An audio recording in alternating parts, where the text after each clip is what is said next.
Okay, so this video I'm going to be breaking down the differences of covers. One of the first things I want to start out with is this one's kind of scripted because I have a decent amount to say with it, and I do go to a little bit scroll on my thought process. So I hate scripts. I rather just kind of let the information free flow to it, but I'm going to try this out, so bear with me. Now, before I get into the covers, I do want to say that while I was editing my last two videos, I was listening to a video from Second Swing Golf, and they had a professional ball fitter on there that essentially was explaining everything that I've been talking about in the past few videos, including this one, just in a different way. It was funny because this is a professional ball fitter that's essentially saying the same exact stuff that I've been saying. I've been basically sitting in my room since I was in middle school and stuff, going through the internet and studying all this stuff on my own. That's where my knowledge and understanding comes from, is personally researching this stuff as well as my understanding of physics. I'm doing these videos to try to give you a better understanding on the same plane that I do. So hopefully using this knowledge, it could kind of help you pretty much look at the different equipment and make better choices on how it's going to benefit your game. The more knowledge you have, the better, right? So anyways, there's going to be cover differences of about 3 you're going to find in common. You're going to find ionomer, Surlyn, and urethane, where Surlyn and ionomer are actually the same. Surlyn is just a DuPont brand resin. That's really the only difference between one is just name brand while the other one's not. So ionomer is a resin-based copolymer, whereas urethane is a rubber and plastic polymer. What exactly a polymer is a compound between two different types of materials. In this case, let's just simplify it and say that it's usually a rubber and plastic. Urethane is rubber-based, while ionomer is more plastic-based. So the benefits of ionomer is that it's cheap, it can be made more durable, it is dense, making transfer of energy a little bit hotter, a little bit more reactive, which is why it gives higher ball speeds, and it's usually used as a mantle inside of multi-piece balls, 3-piece, 4-piece, 5-piece. Now it tends to fly a little bit higher because of the fact that the cover acts the same way as the mantle does in multi-piece balls, transferring energy quicker, and the fact that it has a fast rebound due to the density and lack of traction. Ionomer tends to lack in spin on shorter shots because it doesn't dig into the grooves, whereas urethane could dig into the grooves because it's a little bit more malleable of material.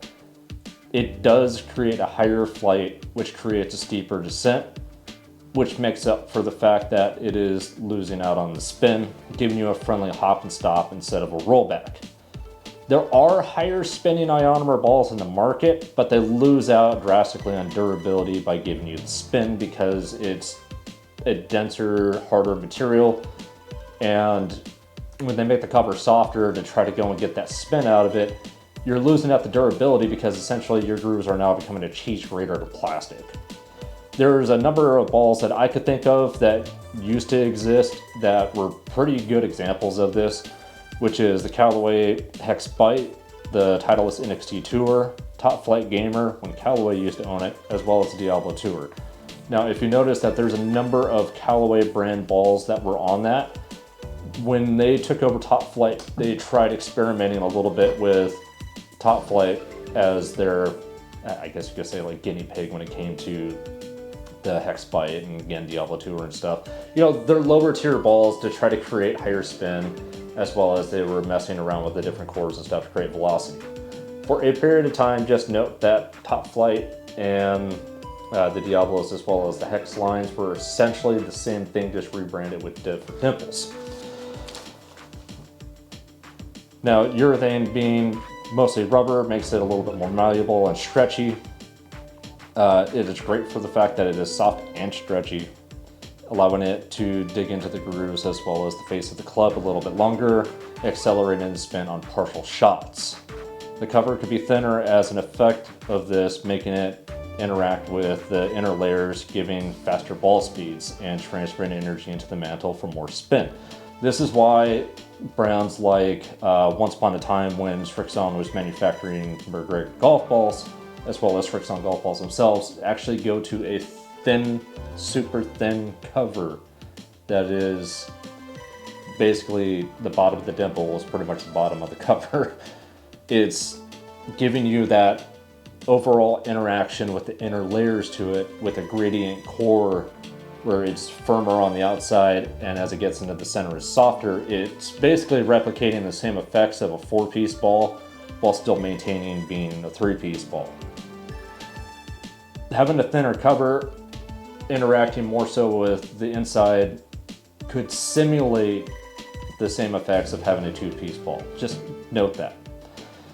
The rest of that I'm going to explain in another video. That is going to be a way deeper dive that I'm definitely noticing that nobody is really touching on, which is how does the ball react and how the ball itself generates spin. The transfer of energy in the ball is definitely going to dictate your ball speeds, velocity, how it's going to gain its trajectory, and so on and so forth. Again, that is another video that I'm going to have to do a very in-depth, intricate breakdown that's basically going to give me a stroke on trying to figure out how to explain it with my limited way of being able to show you.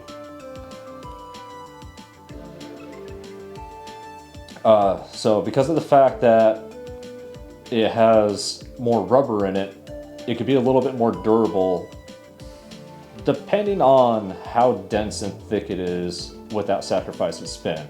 Softer urethane or more plastic inside the compound could really drastically make up if it's durable or spins not. So essentially with that, you add more plastic into it, you're going to be able to make the cover more durable. It's making it more dense, it is firmer, but at the same time you're going to possibly lose out on durability because you added more plastic, it's less rubber, so it's not going to be as resilient, being able to return back to its original shape.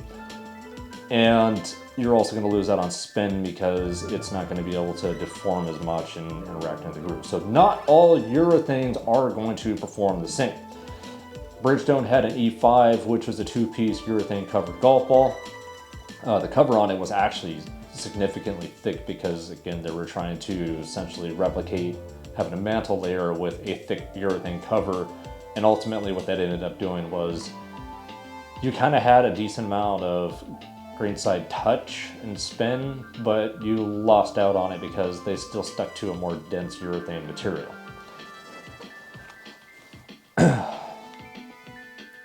The fact that the covers could be thinner, usually about half the thickness of an ionomer ball, it tends to fly a little bit lower as the transfer of energy basically is negligible through the cover itself, and it's going through the ball in general, creating some more ball speeds.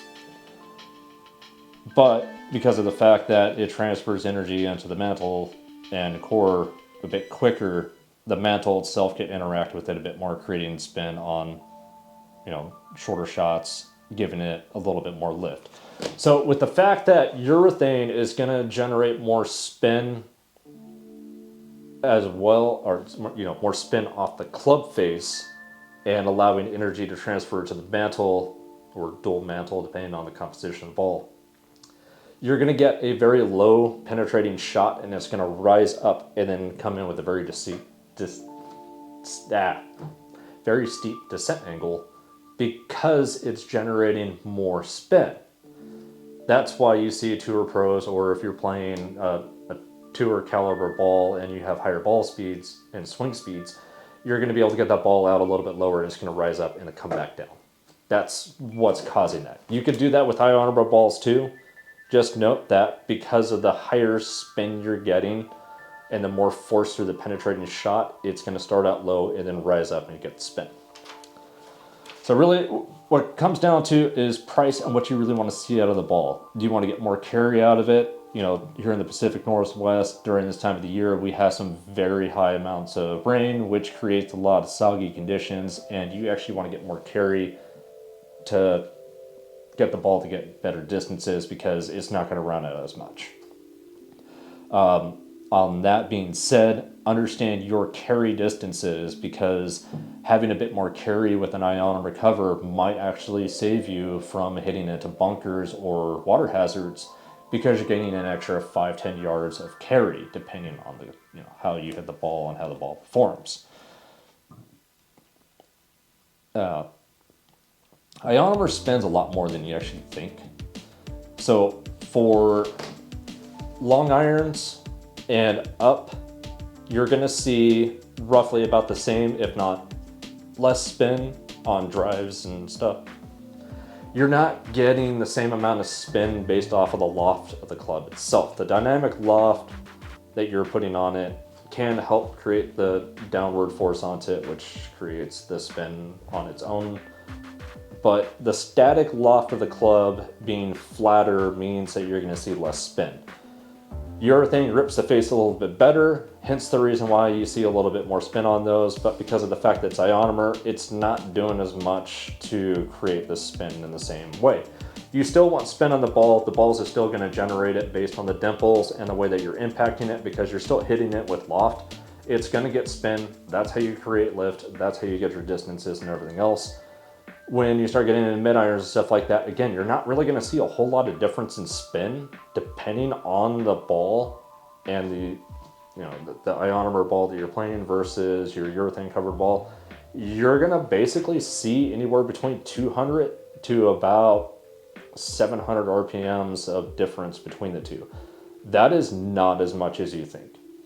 So rewind a little bit back to around 2011. 2010 area, the NXT Tour actually produced 200 RPMs more with the Sterling cover than the Pro V1 at the time. Just kind of keep that in mind. And that was off of partial shots and full shots. So let's bring it back a little bit, back to mid irons and stuff. You're going to see a little bit of differences at the spin, but not a whole lot. Again, it doesn't really matter that much on the fact that you're losing out on spin because you're gaining out of height. And when you get that steeper descent angle, you don't want as much spin because it's going to want to back up more. You're still going to get that little friendly dance where it's going to want to hop and stop. It might release a little bit, but not as much. When you get into your short irons and you still have your full shots and wedges and stuff, now you're interacting with the static loft, which is how open the club face actually is. That's going to give you more height. That's going to give you a steep descent angle. Again, it's going to be able to ride the face a little bit, and how you're hitting down on the ball and so on and so forth is still going to generate a good amount of spin. Now you're going to start noticing it being about 800 to about 1500 RPM. Yes, that is a big difference in numbers, because you're talking about on a full sand wedge shot, a tour ball, you're hitting 10,000 RPMs, whereas an ionomer covered ball, let's say 3-piece again, you're going to see about 1500 to 2000 RPMs less. That is well within the margin of miss between shot to shot. So again, basing it on full swing shots, it is not that drastic of a difference to where both of them are still going to do the same performance. It's just when it actually interacts with the green itself, it's going to want to release, because 1500 RPMs can be the difference of enough spin. When it hits, it stops, to it hits and it rolls out a couple inches. Now, let's face it, not all of us could spin the ball. And you need to ask yourself, are you trying to create a handicap into your game by playing a higher spinning ball to try to make up for the fact that you personally can't spin it? If that's the case that you're trying to go with, you should consider two different options. Either go harder, firmer ball that generates more spin, because even as a slower swing speed, you're still going to get maximum performance off of the harder ball itself. You're still going to get good ball speeds. You're still going to get higher ball speeds. For the most part, you're going to get higher flight out of them, as well as you're going to get higher spin, which is going to help with the carry and everything else. Or do you just face the fact that you're not going to be able to get that hop and stop spin, we're just going to dance around the green and back up or anything, and save yourself some money and save yourself some heartaches and stuff, make a friendlier choice of going to a less spinny ball. You could go with the ionomer cover, that's a 3-piece ball. There's many different options that are out on the market that could go and offer you this. You need to find where you actually want the performance that's going to come out of it. At that point, that's where playing a little bit more strategic actually comes in, to where you shouldn't be aiming for the pin anyways. You need to know where your carry is and where the overall of each of the club is. For me, I know my 7-iron, depending on if I'm playing as Z-Star XB, is going to be within 3 yards. And that's because the ball's gonna hit, bounce about 3 yards, and then stop. Whereas I play a zip, that might be 5 yards. It's gonna hit, and it's gonna bounce about 3 yards, and it's gonna release another 2 yards. So play it shorter and let the ball react and roll out to it. If you can't generate spin, there's no point in trying to aim for the flag because it's just gonna go past it anyways. When you go to your shorter shots and everything, we're not all tour players. We should be mostly playing a bump and run and trying to get it to carry past, you know, the rough onto the collar or just past the collar and have a rollout as if it's a putt instead of trying to basically flop them in there and get high spin and get it to just stop as close as you possibly can. So hopefully this video was informative enough on explaining exactly the differences between covers, why do they matter, and as a matter of fact, they kind of don't, because you can get some urethane balls that have absolute trash durability, same thing as you can with ionomer balls. You know, they both have their place, they're both good for what they do. Just note that it's not that it's a good or bad ball, it's each one of them is targeted trying to perform a different way. And if you're just starting out and very inconsistent, play whatever ball feels best to you, because it's not really going to matter until you understand how to control your shot trajectory until you can hit consistently, or that you actually know if you can or can't spin. Because once you start refining your game down to a point, that's when you can start narrowing it into a couple different categories of this is a performance that I need and these are the balls that I'm going to get it out of. So again, hopefully this gave you enough information to give you a little bit better understanding of how golf balls work, mostly on the cover on this video. If you agree or disagree, please leave a comment down below. I'm definitely trying to get this channel to grow. I really want to explain and share my information and knowledge with everybody else. So as a general hive mind, essentially, we all have a cumulative amount of information that's going to be able to help and assist our games and choices. So please like and subscribe if you want to see more like this. I'm definitely going to be doing a continuing series on this whole entire explanation of golf balls and how they function and how they work, what it means, what they're good at, whatever. Sorry, I don't have a whole lot of visuals and stuff. I'm not the most tech savvy when it comes to editing yet, as well as the fact that until my channel grows enough, I'm not going to be able to really afford being able to, you know, pay for all the stuff in construction, as well as try to go for the editing software and stuff. But at some point, I hope to get there with your help and assistance. I am definitely going to try to expand out into showing you actual in-course play. We have been having such terrible weather. That's why I haven't been on the course. So, you know, just kind of bear with me. Again, please like and subscribe if you want to see more like this. I'm making more content. Again, leave a comment down below. That's going to help grow the channel. It's going to help get this video out to other people that might also be able to benefit from this. You guys are definitely going to want to subscribe and follow me when it comes to the video explaining how the ball actually reacts and generates spin. Because again, this is a topic that I spent about 8 hours researching and I found no other results to it. So that's going to be an exciting one.